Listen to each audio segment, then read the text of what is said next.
הרוב המכריע של רמטכ"לים, ראשי שירות, ראשי מוסד, מפכ"לים וראשי אמ"ן, כאן.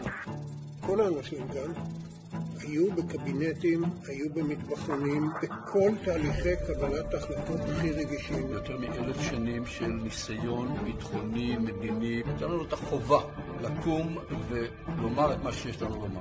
אנחנו נמצאים ערב תבוסה. המלחמה הזאת התחילה כמלחמה צודקת, היא הייתה מלחמת הגנה.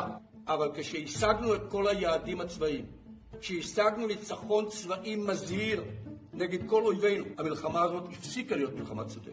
והיא מביאה את מדינת ישראל לאובדן ביטחונה וזהותה. אנחנו נמצאים שנה בהרבה פלוס מעבר לנקודה שבה היינו יכולים לסיים עם הישג מספיק מבצעי. ואנחנו כרגע בעיקר מקזזים הפסדים. אנחנו קברנו את ההישגים האלה. לא מכיר צבא שניצח גרילה.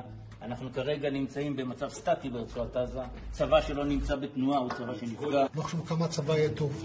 מלחמה ללא מטרה מדינית גוזרת תבוסה. המלחמה היום היא מלחמת שולל. מבצע מרכבות גדעון לא קידם כמעט כלום. שילמנו מחירים בנפגעים, הרוגים, יותר מדי. ההישגים שלנו שם די מוגבלים. הנזקים הבינלאומיים הם כבדים. ולא קידמנו כרגע שום דבר בנושא החטופים. מה שהעולם רואה היום זה יציר כפינו. אנחנו מסתתרים מאחורי שקר שאנחנו יצרנו. השקר הזה נמכר לציבור הישראלי ולצערי הרב העולם כבר מזמן מבין שזאת לא תמונה אמיתית. הצבא מסכים לכל מה שקורה שם. אני לא מקנא ברמטכ"ל. הוא כאילו הגוף היחידי שאתה יכול לקום בבוקר ולשאת אליו עיניים. יש מצבים, דגל שחור, צריך לעמוד איתן ולהגיד עד כאן. צה"ל ביכולותיו לא מסוגל לממש פנטזיה של מישהו שנמצא בקבינט מאמין שניתן להשיג אותה.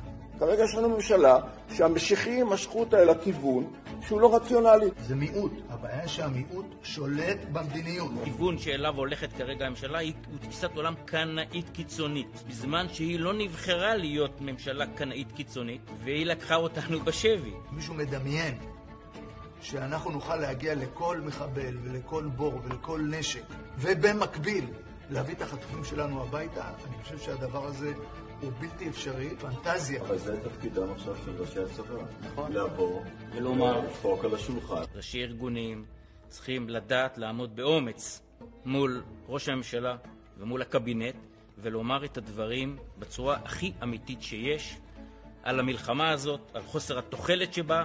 חובתם לומר מה הם יכולים ומה לא ניתן, גם אם מישהו נורא רוצה. הגיעה העת להפסיק את המלחמה הזו. סיום המלחמה. אפשר לסיים את המלחמה הזו אתמול. נסיגה לפרימטר והפסקת המלחמה. תפסיקו את המלחמה לאלתר, להחזיר את החטופים הביתה, והכל בפעימה אחת. החזרת כל החטופים בפעימה אחת. המלחמה הזו צריך לסיים. צריכים להחזיר את הבנים הביתה מה שיותר מהר.